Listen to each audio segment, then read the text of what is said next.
درود پاک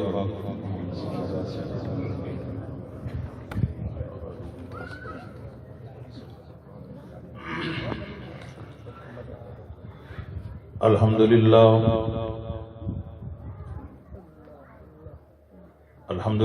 رب العالمین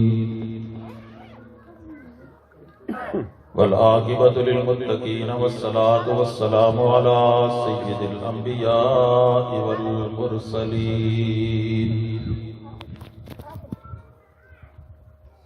وعلى آلہ واصحابہ اجمعین اما بعد فقد قال تبارک وتعالی فی القرآن المجید اعوذ باللہ من الشیطان الرجیم بسم اللہ الرحمن الرحیم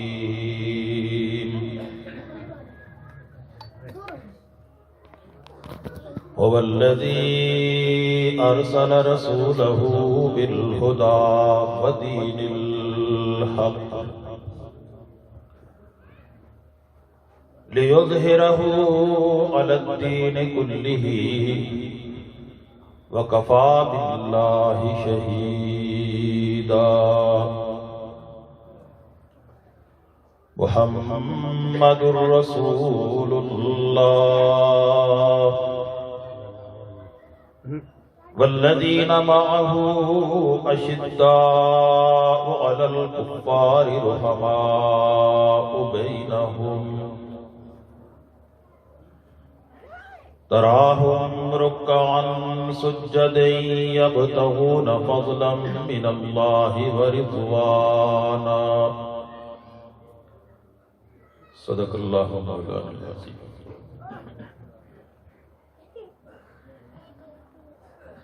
اسٹیج پر موجود حضرات علماء کرام، کارکنان جماعت،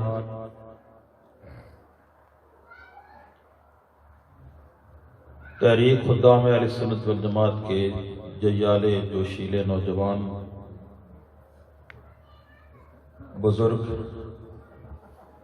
اور میری معززہ محترمہ مائیوں اور بہنوں، تحریک خدام اہل سنت والجماعت پاکستان کوٹیڑا کی جانب سے یہ سالانہ تاجدار مدینہ صلی اللہ علیہ وآلہ وسلم کے عنوان سے کانفرنس انعقاد پذیر ہے۔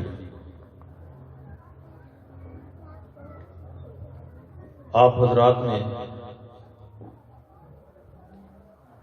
مجھ سے پہلے مولانا طاہر صاحب کا دل پذیر خطاب سنا ہے،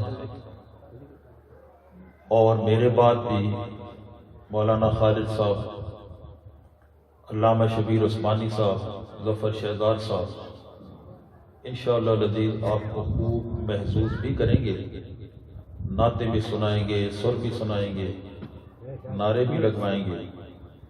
اس وقت انتہائی اختصاراً کچھ نظریاتی گفتگو میں آپ حضرات کے سامنے کرنا چاہتا ہوں۔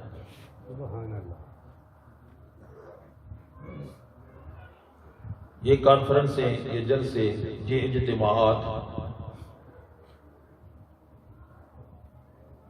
یہ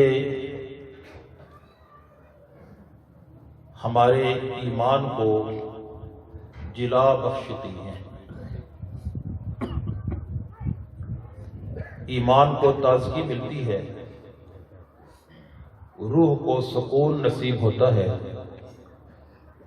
عقیدے کی دوسرگی ہوتی ہے، اور اہل سنت والجماعت عوام میں، بچوں میں، جوانوں میں ایک مذہبی احساس پیدا ہوتا ہے کہ ہم جو عقیدہ، جو نظریہ رکھتے ہیں، اس نظریے کے دلائل کیا ہیں، اور ہم یہ عقیدہ، یہ نظریہ کیوں رکھتے ہیں۔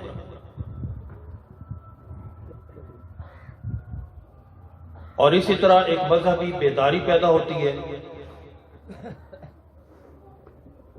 آپ دیکھیں کہ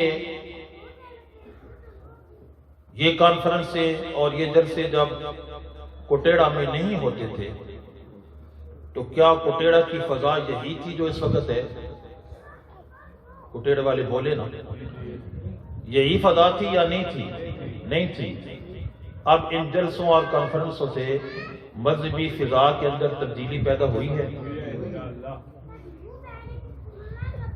تو یہی کانفرنسوں کا مقصد ہے، یہی جلسہ ہے کہ آپ سارے مل بیٹھے ہیں، علماء کرام تشریف لائے ہیں، وہ آپ کو مسلک کی، مذہب کی، ایمان کی، دین کی باتیں بتائیں گے۔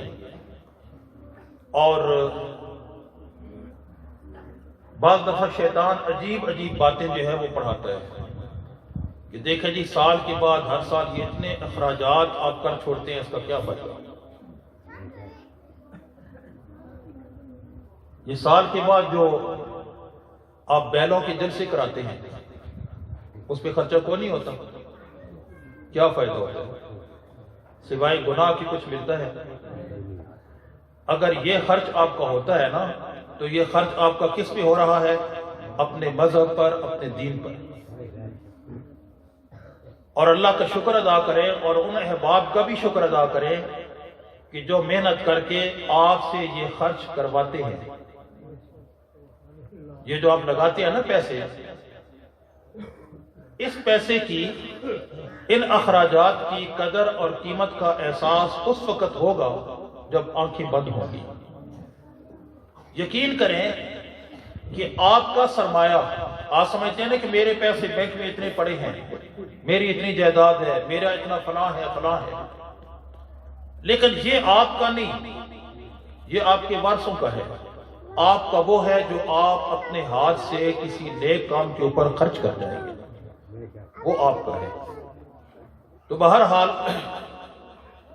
میں دعا کرتا ہوں اللہ رب العزت جو احباب ہر سال اتنی تگ و دو کر کے، محنت کر کے یہ دینی اور مذہبی پروگرام کراتے ہیں، اللہ ان کے دین، ایمان، گھر بار، آخرت کے اندر برکات پیدا فرمائے، اور اس پروگرام کو اللہ ہم سب کے عقیدے کی، عمل کی اصلاح اور اخروی نجات کا ذریعہ بنائے۔ ان چند تمہیدی باتوں کے بعد میں نے قرآن حکیم سے ایک آیت مبارکہ اور دوسری آیت مبارکہ کا کچھ حصہ آپ کے سامنے تلاوت کیا ہے۔ اسی آیت کریمہ کے حوالے سے کچھ گزارشات عرض کرنا چاہوں گا۔ حق تعالی شانہ نے اس اپنی لاریب کتاب قرآن مجید میں جہاں اور بہت سی باتوں کا تذکرہ فرمایا، وہاں اللہ نے اپنے نبی، آخری نبی، محبوب نبی، تاجدار مدینہ صلی اللہ علیہ وآلہ وسلم کی آمد کے، بھیجنے کے مقصد کو بھی بیان فرمایا۔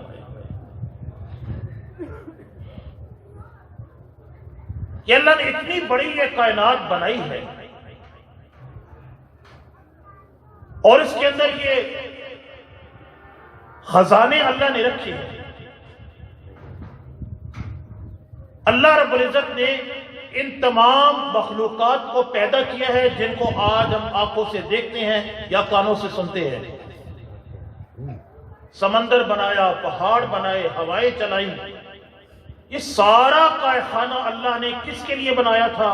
اللہ فرماتا ہے کہ اگر میں نے اپنے محبوب نبی کو پیدا نہ کرنا ہوتا، کائنات کی کسی چیز کو نہ بناتا۔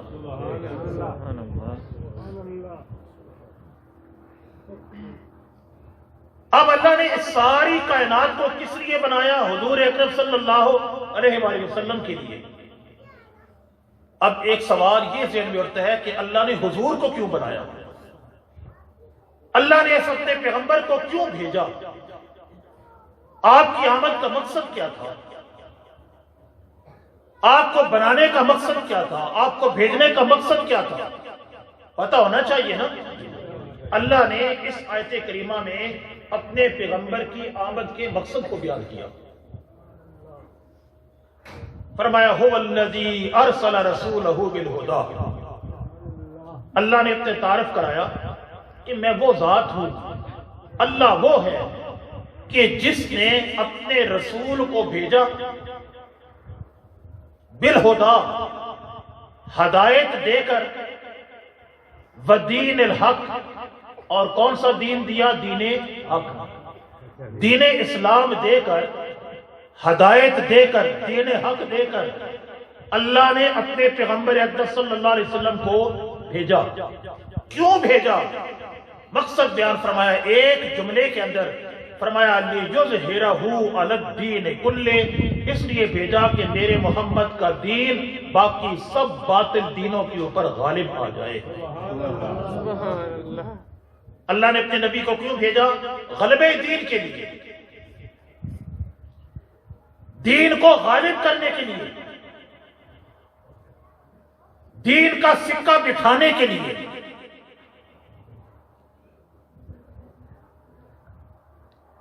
وَكَفَى بِاللَّهِ شَهِيدًا، اللہ فرماتے ہیں کہ اس کے اوپر میں خود گواہ کافی ہوں کہ میں نے اپنے رسول کو اس لیے بھیجا ہے کہ میرے رسول کا دین حق جو میں نے اس کو دیا ہے یہ سارے دینوں کے اوپر غالب آ جائے، میں نے اس لیے بھیجا ہے۔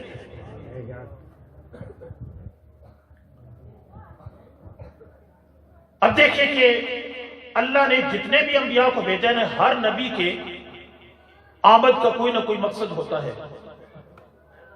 کسی نبی کو اللہ نے اس لیے بھیجا کہ پہلے نبی کی تصدیق کرے، کسی نبی کو اللہ نے اس لیے بھیجا کہ میری حجت تمام ہو جائے، جو نہ مانے ان کے اوپر میں اپنا عذاب نازل کروں۔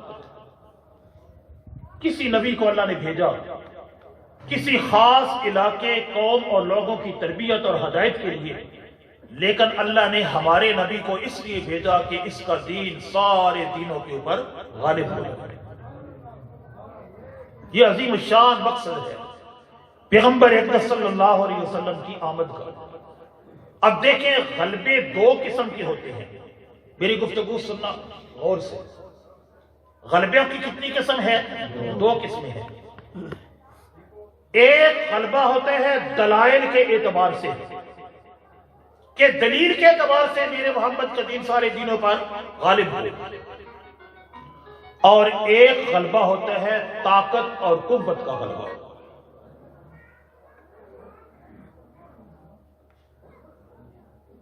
قرآن کریم میں اللہ نے یہ اپنے نبی کے مقصد کو 3 آیات میں مختلف مقامات پر بیان کیا۔ ایک جگہ سورہ توبہ میں، ایک مقام پر یہاں سورہ حجرات کے اندر، اور تیسرا سورہ صف کے اندر۔ تھوڑے سے الفاظ کے تبادلے سے، تھوڑے سے الفاظ کے فرق سے یہ آیت کریمہ اللہ نے 3 جگہ قرآن حکیم میں بیان فرمائی ہے، اور ان تینوں مقامات پر رب تعالیٰ نے جب یہ آیت بیان فرمائی نا، اس آیت کو نازل فرمایا، تو اس سے پہلے اللہ نے جہاد کا ذکر فرمایا۔ یہاں اس آیت کریمہ میں اللہ نے اپنے نبی کے ایک خواب کا ذکر فرمایا کہ میرے پیغمبر نے ایک خواب دیکھا، اور وہ خواب اللہ نے سچ کر دکھایا کہ مدینہ مکہ شریف کے اندر حضور اکرم صلی اللہ علیہ وسلم کا داخلہ ہوگا، اور یہ بڑے امن سے ہوگا۔ یہ دور تھا جب حضور صلی اللہ علیہ وسلم بے گھر ہو کر نکل گئے تھے مدینہ شریف کی طرف، لوگوں نے نکال دیا تھا، مکہ میں نہیں رہنے دیا تھا۔ اور اس کے بعد اللہ نے فرمایا کہ اے پیغمبر فکر نہ کرو، میں نے آپ کو بھیجا یہ غلبے کے لیے ہے۔ معلوم ہوا کہ اگر جہاد اور جنگ کے تذکرے کے بعد اور حضور اکرم صلی اللہ علیہ وسلم کے اس خواب کے بعد یہ آیت کریمہ اللہ نے بھیجی ہے کہ میں اپنے نبی کا غلبہ چاہتا ہوں، اس کے دین کا غلبہ چاہتا ہوں، تو اس سے مراد دلائل کا غلبہ نہیں، وہ تو تھا ہی، دلائل کا غلبہ نہیں، بلکہ اللہ قوت اور طاقت کا غلبہ چاہتے تھے کہ میں اپنے رسول کو اس لیے بھیج رہا ہوں کہ میرے رسول کا غلبہ، میرے رسول کے دین کا غلبہ تمام دینوں کے اوپر قوت اور طاقت سے ہو اور کسی کو اس کے سامنے سر اٹھانے کی جرت ہو۔ سبحان اللہ۔ متعدد آیات مبارکہ اور احادیث میں اللہ نے اپنے نبی پاک صلی اللہ علیہ وسلم کو غلبے کی بشارتیں دی، دین کے پھیلنے کی بشارتیں سنائی، اور یہ آیت کریمہ اس میں بھی اللہ نے اپنے نبی پاک صلی اللہ علیہ وسلم کو بشارتیں سنائی۔ جب قرآن حکیم میں یہ بشارتیں آتی تھی نا، اور حدیث میں رسول پاک صلی اللہ علیہ وسلم صحابہ کرام کو بتاتے کہ فکر نہ کرو، وقت آئے گا، یہ کیسر و کسرا جو اس وقت عظیم شان ہوتے تھے کہ یہ ہمارے زیر نگو ہو جائے گی، فکر نہ کرو، ہم ایران کو بھی فتح کریں گے، فکر نہ کرو، ہم روم کو بھی فتح کر لیں گے، اور دین اسلام زمین کے آخری کونے تک پہنچ جائے گا۔ یہ اللہ کے پیغمبر اپنے اصحاب کو بشارتیں سناتے تھے، پیشین گوئیاں سناتے تھے نا، تو کفار تمسخر اڑاتے تھے، کہتے تھے دیکھیں جی باہر پیشاب کرنے کے لیے تو جانے کوئی نہیں دیتا، حال یہ ہے، اور کیسر و کسرا کے فتح کی نویدیں سنائی جا رہی ہیں۔ یہ منافقین ہر دور میں اسلام اور اہل اسلام کے ساتھ مذاق کرتے ہیں۔ اس سے فکر نہ کیا کرو، پریشان نہ ہوا کرو، یہ ہوتا ہے۔ تو وہ مذاق کیا کرتے تھے۔ اللہ نے اپنے نبی کو بشارت سنائی کہ یہ دین سارے دینوں پر کیا ہوگا؟ غالب ہوگا۔ اب جس دور میں نبی پاک صلی اللہ علیہ وسلم تشریف لائے، اس دور میں دو بہت بڑی سلطنتیں، بہت بڑی طاقتیں تھیں، بہت بڑے مذاہب تھے۔ ایک مذہب تھا روم کے اندر عیسائی، وہ بڑی قوت کے اندر تھے، اور دوسرا مذہب تھا ایران کے اندر، یہ بہت بڑی قوت تھی، اور ایرانی جو تھے یہ آتش پرست تھے، آگ کی پوجا کرتے تھے۔ باقی ساری جتنی دنیا تھی نا، یا وہ روم کے زیر اثر تھی یا وہ ایران کے زیر اثر تھی۔ جیسے آج ہے نا کہ کوئی روس کے زیر اثر ہے اور کوئی امریکہ کے زیر اثر ہے، بڑی قوتیں ہیں۔ تو اس دور میں روم اور ایران یہ دونوں اسی طرح عظیم الشان سلطنتیں تھیں۔ روم کے اندر عیسائیوں کی قوت تھی، اور ایران کے اندر آتش پرستوں کی قوت اور طاقت تھی۔ باقی جتنے ملک تھے، دنیا کے جتنے بھی لوگ تھے، یا وہ ایران کے زیر سایہ تھے یا وہ روم کے زیر سایہ تھے۔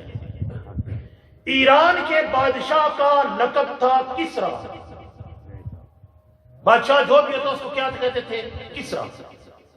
اور روم کے بادشاہ کا لقب تھا کیسر۔ میرے نبی پاک صلی اللہ علیہ وسلم نے اپنے صحابہ اکرام کو بشارت دی، آپ نے ارشاد فرمایا میرے اصحاب فکر نہ کرو، وقت آئے گا ہلاک کسرا، کہ یہ کسرا جو ہے یہ ہلاک ہو جائے گا، تباہ و برباد ہوگا۔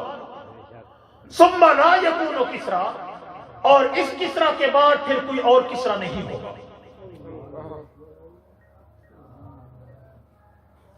دوسری بشارت اللہ کے پیغمبر نے فرمائی وَكَيْسَرُ لَيُهْلِكَنَّ، یہ جو کیسر ہے نا یہ بھی ہلاک ہو جائے گا۔ ثُمَّ لَا يَكُونُ كَيْسَرُ بَعْدَهُ، اور اس کے بعد کوئی کیسر بھی نہیں ہوگا۔ تیسری بشارت اللہ کے پیغمبر نے فرمائی وَلَا تُقْسِمُنَّ كَنُوزَهُمَا فِي سَبِيلِ اللَّهِ، اور فرمایا کہ میرے صحابہ فکر نہ کرو، ان کیسر و کسرا کے جو خزانے ہیں نا وہ تمہارے اندر اللہ کے راستے میں تقسیم ہو جائیں گے۔ سبحان اللہ۔ ایک موقع ایسا آیا جب غزوہ خندق ہو رہی تھی، حضرت براء بن عازب رضی اللہ تعالیٰ عنہ فرماتے ہیں کہ ہمیں اللہ کے پیغمبر نے خندق کھودنے کا حکم ارشاد فرمایا۔ ہم خندق کھود رہے تھے، کہ خندق کھودتے ہوئے ایک بہت بڑی سل، بہت بڑی چٹان جو ہے وہ اس خندق کے اندر آ گیا۔ نبی پاک صلی اللہ علیہ وسلم کو بتایا گیا کہ یا رسول اللہ یہ بہت بڑی سل ہے، بڑی چٹان ہے اور یہ ٹوٹتی نہیں۔ اللہ کے پیغمبر کدال لے کر خود بنفس نفیس خندق کے اندر اتر گئے۔ برا بن عازب فرماتے ہیں کہ اللہ کے پیغمبر نے اپنی چادر مبارک اتار کر رکھ دی اور اس کدال کے ساتھ اس چٹان کے اوپر ایک زور سے ضرب لگائی، ایک روشنی نمودار ہوئی اور چٹان کا ایک حصہ ٹوٹ گیا۔ ساتھ ہی اللہ کے پیغمبر نے صحابہ کرام رضوان اللہ اجمعین کو یہ بشارت سنائی، فرمایا کہ میرے اصحاب شام کی کنجیاں اللہ نے میرے حوالے کر دی ہیں اور یہاں اس جگہ پر کھڑے ہو کر میں شام کے سرخ محلات کو دیکھ رہا ہوں۔ اللہ کے پیغمبر نے دوبارہ زور نبوت سے دوبارہ کدال لگائی، پھر ایک روشنی نمودار ہوئی۔ اللہ کے نبی صلی اللہ علیہ وسلم فرماتے ہیں کہ اس وقت مجھے فارس کی کنجیاں اللہ نے حوالے کر دی ہیں اور میں مدائن کے سفید محلات کو یہاں اپنی جگہ پہ کھڑے ہو کر دیکھ رہا ہوں۔ سل آدھی سے زیادہ ٹوٹ گئی۔ اللہ کے پیغمبر تیسری ضرب لگاتے ہیں، پھر ایک روشنی نمودار ہوتی ہے۔ نبی پاک صلی اللہ علیہ وسلم صحابہ کرام کو بشارت دیتے ہیں میرے اصحاب یمن کی کنجیاں اللہ نے میرے حوالے کر دی ہیں اور میں صنعاء کے دروازوں کو یہاں کھڑا ہو کر دیکھ رہا ہوں۔ زندہ باد، زندہ باد، زندہ باد، زندہ باد،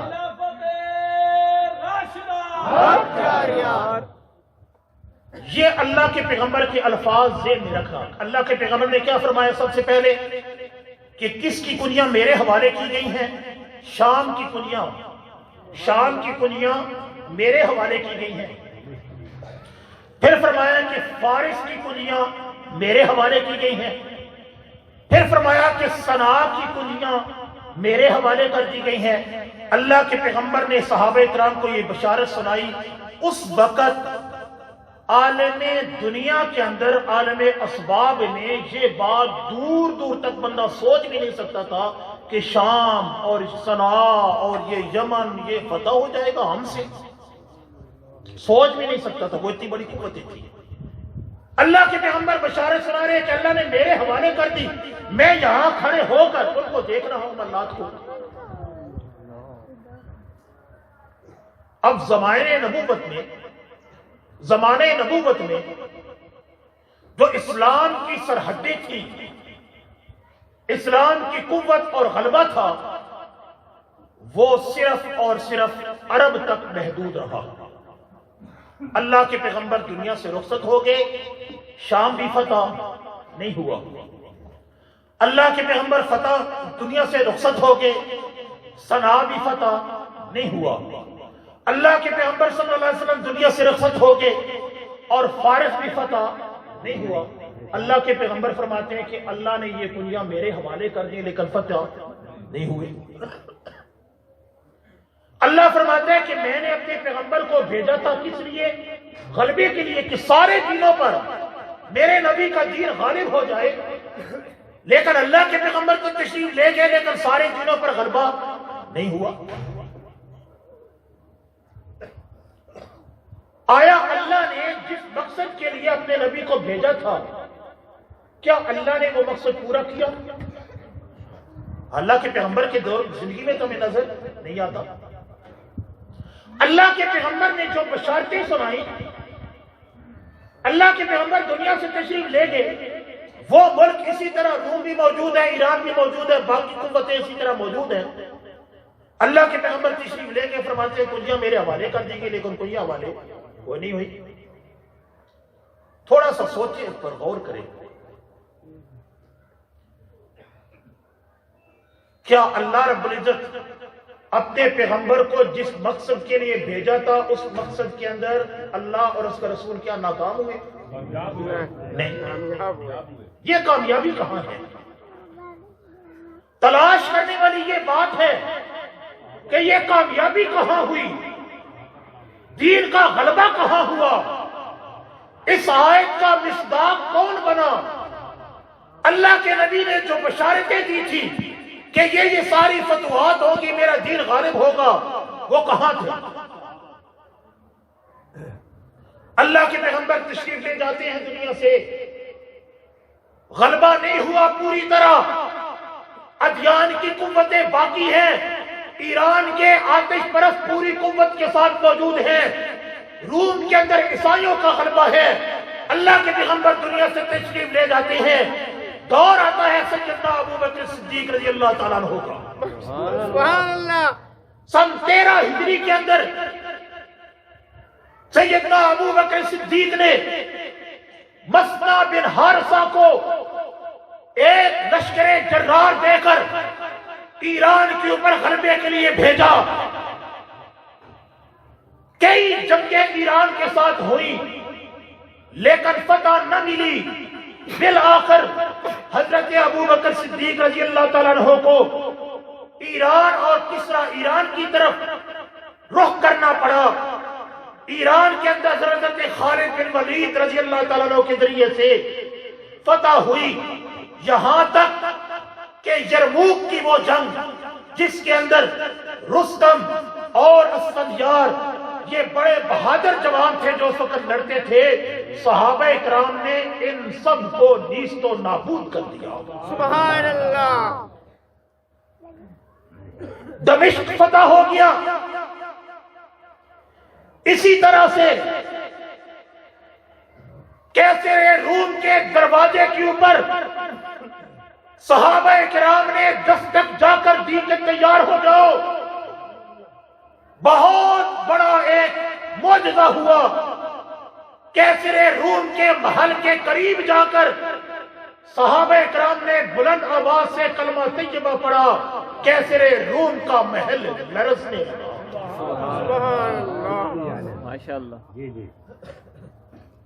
دور آ گیا حضرت عمر فاروق رضی اللہ تعالیٰ عنہ کا۔ حضرت عمر فاروق رضی اللہ تعالیٰ عنہ کے زمانے میں یہ دونوں بڑی سلطنتیں ایران بھی اور روم بھی دونوں فتح ہو گئے۔ سبحان اللہ۔ کس دور میں فتح ہوئے؟ حضرت عمر فاروق رضی اللہ تعالیٰ عنہ کے زمانے میں۔ زرتشت اپنا آتش پرست ایرانی حضرت عمر فاروق رضی اللہ تعالیٰ عنہ نے ایران پر حملہ کرا کے اس آتش کدے کو سرد کیا، اس آتش کدے کو تباہ کیا جو ہزاروں سالوں سے وہ جلا کر اس کی عبادت کر رہے تھے۔ آج ایرانی حضرت عمر فاروق رضی اللہ تعالیٰ عنہ کے ساتھ سب سے زیادہ بغض کیوں رکھتے ہیں اور ایرانی نسل عمر فاروق کا نام کیوں نہیں سن سکتی؟ اس کی وجہ یہ ہے کہ حضرت عمر فاروق نے ایران کو فتح کیا تھا۔ سبحان اللہ۔ آج تک وہ بغض ان کے دلوں سے نہیں نکلا، اور وہ جو ابو فیروز ابو لولو جس نے حضرت عمر فاروق کو شہید کیا تھا، ایران میں آج بھی اس کا مزار موجود ہے، اور یہ ایرانی سارے اس کے مزار کے اوپر جا کر ماتھا ٹیکتے ہیں، اس کو اپنا بہت بڑا تیر مانتے ہیں جس نے حضرت عمر فاروق کو شہید کیا تھا۔ آپ کہتے ہیں یہ مسلمان ہے، کہاں کے مسلمان ہیں؟ مسلمان ہوتے عمر فاروق رضی اللہ تعالیٰ عنہ کے شکر گزار ہوتے جنہوں نے ان کو آگ کی پوجا سے ہٹا کر خدا کی پوجا پہ لگایا تھا۔ بے شک۔ سبحان اللہ۔ عمر فاروق تو ان کے محسن ہوتے ہیں۔ آج کیوں عمر فاروق کو سب سے زیادہ گالیاں دیتے ہیں؟ وہ اس لیے کہ عمر فاروق رضی اللہ تعالیٰ عنہ نے ایران کو فتح کیا تھا۔ دور آ گیا حضرت عثمان رضی اللہ، حضرت عمر فاروق رضی کے دور میں علامہ ابن خلدون نے لکھا ہے کہ 1036 بڑے بڑے شہر اور ان کے مضافاتی علاقے فتح ہوئے۔ حضرت عمر فاروق نے 4000 جامع مساجد بنائی، 4000 گردوں کو ویران کیا، اور اسی طریقہ سے اتنا وسیع ترین علاقہ فتح کر کے اسلام کے زیر نگو کر دیا۔ سبحان اللہ۔ دور آ گیا حضرت عثمان ذی النورین رضی اللہ تعالیٰ عنہ کا۔ حضرت عثمان ذی النورین رضی اللہ تعالیٰ عنہ کے دور میں باقی فتوحات کے علاوہ افریقہ کا ملک بہت بڑے جنگلات اور بہت بڑا افریقہ کا ملک، اس کے فاتح حضرت عثمان ذی النورین رضی اللہ تعالیٰ عنہ بنے۔ قبرص جیسا جزیرہ حضرت عثمان رضی اللہ تعالیٰ نے فتح کیا، قسطنطنیہ کو فتح کیا اور ہرقل کو فی النار کیا۔ اسلام کے جھنڈے کو تقریباً نصف دنیا تک حضرت عثمان رضی اللہ تعالیٰ عنہ کے زمانے کے اندر پہنچا دیا گیا۔ کیسر بھی ہلاک ہو گیا، کسرا بھی ہلاک ہو گیا، ایران کی کنجیاں بھی صحابہ کرام کو ملی اور روم کی کنجیاں بھی صحابہ کرام کو ملی، صنعا کی کنجیاں بھی صحابہ کرام کو ملی۔ اللہ کے پیغمبر نے جو بشارت دی تھی، کھودتے ہوئے وہ اپنا خندق کھودتے ہوئے اللہ کے نبی کو جب بشارتیں دی گئی تھی، اللہ کے نبی نے صحابہ کو دی تھی، وہ ساری کی ساری بشارتیں 100% صحابہ کے دور میں پوری ہو گئی۔ سبحان اللہ۔ حتیٰ کہ ایک شخص تھا سراقہ بن مالک رضی اللہ تعالیٰ عنہ۔ یہ وہ شخص ہے کہ جب اللہ کے پیغمبر ہجرت کر کے تشریف لے جا رہے تھے، مشہور واقعہ ہے کہ یہ دوڑاتے حضور صلی اللہ علیہ وسلم تک پہنچ گیا، گرفتار کرنا چاہتا تھا۔ اللہ کے پیغمبر نے بددعا کی، بددعا نہیں کی بلکہ دیکھا صرف اس کو، اس کا گھوڑا جو ہے وہ اس کے گھٹنوں تک زمین میں دھنس کیا۔ اس نے کہا یا رسول اللہ اے محمد دعا کیجئے میرا گھوڑا چھوٹ جائے، میں کچھ نہیں آپ کو کہوں گا۔ اللہ کے پیغمبر نے دعا کی، گھوڑا باہر نکل آیا۔ پھر اس نے آپ کو گرفتار کرنے کا ارادہ کیا، پھر گھوڑا گھٹنوں تک دھنس کیا۔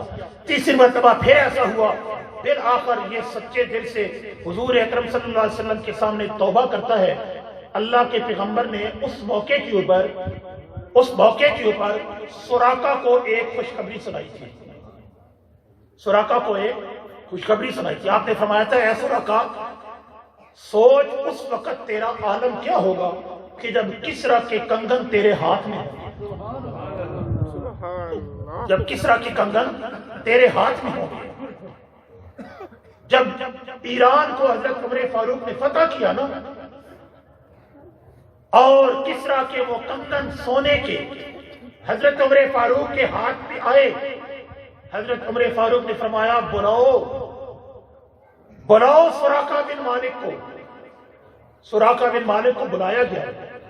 حضرت عمر فاروق نے کسرا کی کنگن اٹھائے سونے کے، اٹھا کر فرمایا کسرا ہاتھ آگے کرو، اللہ کے پیغمبر نے جو تجھے خوشخبری بشارت دی تھی اس کے پورے ہونے کا وقت آ گیا۔ سراقہ بن مالک ہاتھ آگے کرتے ہیں، حضرت عمر فاروق اپنے ہاتھوں سے کسرا کے کنگن سراقہ کو پہناتے ہیں۔ سبحان اللہ۔ ماشاءاللہ۔ لِيُظْهِرَهُ عَلَى الدِّينِ كُلِّهِ، اللہ نے پیغمبر کو بھیجا تھا کہ اس کے دین کو سارے ادیان پر غالب کروں گا۔ اللہ نے کر کے دکھایا، کن کے ہاتھوں پر؟ خلفائے راشدین کے ہاتھوں پر۔ اگر خدا نہ خواستہ تھوڑی دیر کے لیے خلفائے راشدین کے ادوار کو اور اس زمانے کو اسلام کی ہسٹری سے نکال دیا جائے اور کہا جائے کہ یہ اسلامی جنگیں، اسلامی غزوہ نہیں تھا، اسلامی فتوحات نہیں تھی، تو مجھے بتاؤ کہ دین سارے دینوں پر غالب آیا؟ اللہ کے پیغمبر کی پیشن گوئیاں پھر پوری ہوئی نہیں ہوتی۔ اس لیے ماننا پڑے گا کہ یہ چاروں جو خلافتیں تھی یہ نبوت کا تتمہ تھی، اور جو کام اللہ کے نبی کے دور میں نہیں ہو سکے، نہیں ہوئے، اللہ نے وہ سارے کام ان خلفائے راشدین اور صحابہ کے ادوار کے اندر پورے کیے۔ سبحان اللہ۔ نبی پاک صلی اللہ علیہ وسلم نے جو خندق کھودتے ہوئے بشارتیں ارشاد فرمائی تھی، سب سے پہلی بشارت آپ نے فرمایا تھا اللہ نے شام کی کنیاں میرے حوالے کر دی، اور شام کے سرخ محل میں اپنی جگہ پہ کھڑے ہو کے دیکھ رہا ہوں، یہ شام کی کنیاں حضرت عمر فاروق کے حوالے کی گئی۔ شام کس دور میں فتح ہوا؟ حضرت عمر فاروق کے دور میں، اور حضور فرماتے ہیں یہ کنیاں میرے حوالے کی گئی۔ گویا عمر فاروق کے جو حوالے کی گئی ہیں، حضور فرماتے ہیں یہ میرے حوالے کی گئی۔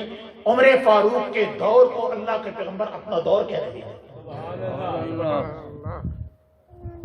فارس کی کنیاں اللہ کے پیغمبر فرماتے ہیں میرے حوالے کی گئی، اور فارس کے محلات میں اپنی جگہ پہ کھڑا ہو کر دیکھ رہا ہوں، یہ فارس حضرت عثمان رضی اللہ تعالیٰ عنہ کے زمانے کے اندر فتح ہوا۔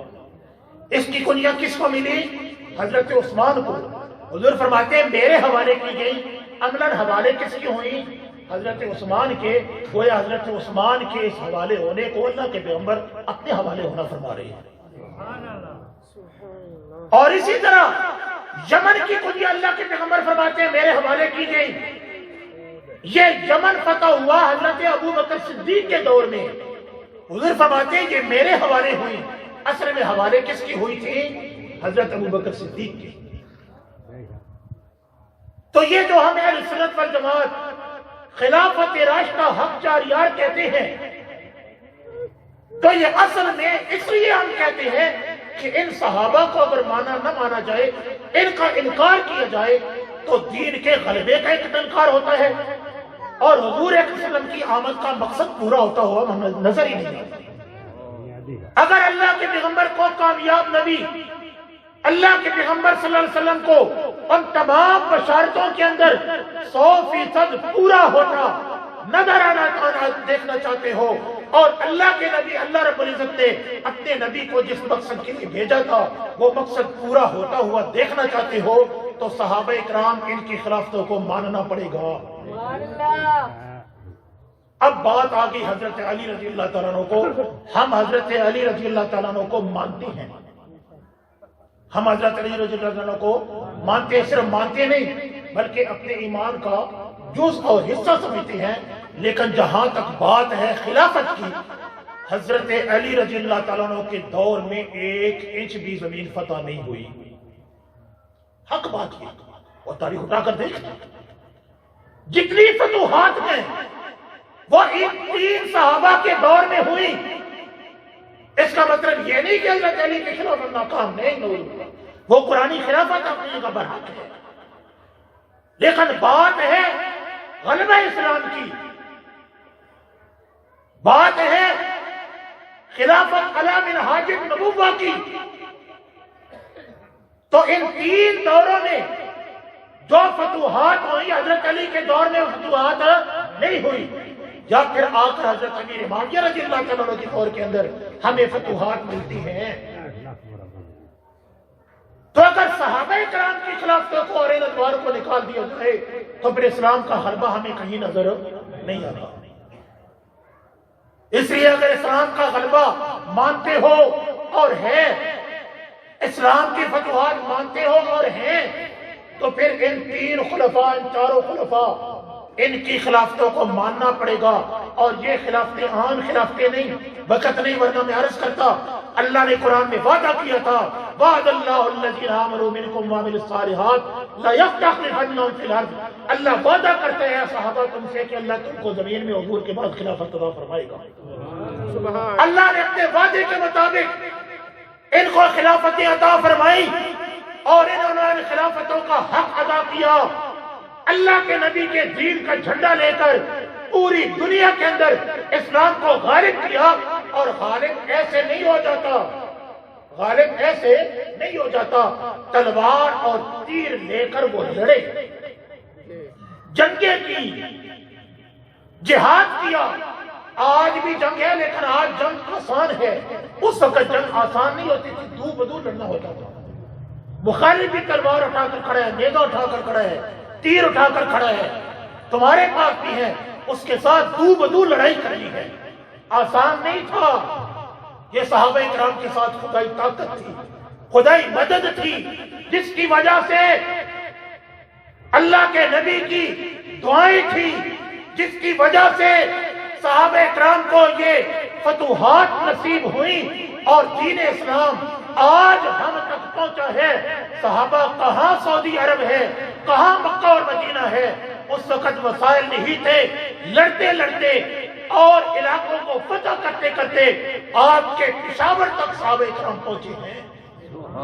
یہ افغانستان کو کس نے فتح کیا؟ پشاور تک صحابہ کرام آئے. آج پشاور کے اندر اور سندھ کے اندر جا کر دیکھے, صحابہ کرام کی قبریں اور مزارات موجود ہیں. اللہ کے دین کو لے کر صحابہ کرام نکلے, پوری دنیا کے اندر پھیلے اور پوری دنیا کے اندر دین اسلام کو پھیلایا. اگر صحابہ کو درمیان سے نکال دیا جائے تو دین کا بچتا ہی کچھ نہیں. اس لیے ہم خدا میں صحابہ کرتے ہیں. دین کو بچانا ہے, اللہ کے نبی کی بشارتوں کو پورا ہوتے ہوئے دیکھنا ہے. لِيُظْهِرَهُ عَلَى الدِّينِ, دین کا غلبہ دیکھنا ہے. تو صحابہ کرام کو ماننا پڑے گا. اب ذرا بلند آواز سے نعرہ لگائے, اپنے ایمان کو تازہ کرے, خلافت راشدہ. یہ ہمارا ایمان ہے, یہ صرف نعرہ نہیں, یہ ہمارے ایمان کا حصہ ہے, ایمان کا جز ہے, اور اس کے بغیر ایمان مکمل ہی نہیں ہوتا. یہ مسائل اور یہ عقائد اور یہ نظریات ان کانفرنسوں کے اندر بیان کی جاتی ہیں, اس لیے کانفرنسیں منعقد ہوتی ہیں. تو یہ ہوتی رہنی چاہیے نا, ہوتی رہنی چاہیے, انشاءاللہ العزیز ہوتی رہیں گی. اللہ رب العزت مجھے بھی اور آپ کو بھی ان جلسوں کے اندر, ان سنی پروگراموں کے اندر بھرپور طریقے سے شرکت ہر طرح سے کرنے کی توفیق نصیب فرمائے. جتنے احباب نے یہ شاندار کانفرنس انعقاد کی ہے اور جتنے آپ اتنی کثرت کے ساتھ تشریف لائے, میں سب کے لیے دعا بھی کرتا ہوں, سب کا شکریہ بھی ادا کرتا ہوں اپنی طرف سے بھی, اور یونٹ خدام اہل سنت کی کٹیڑا والوں کی طرف سے بھی. خداوند ذوالجلال اس کانفرنس کو ہم سب کی ہدایت کا ذریعہ بنائے. وآخر دعوانا الحمدللہ رب العالمین.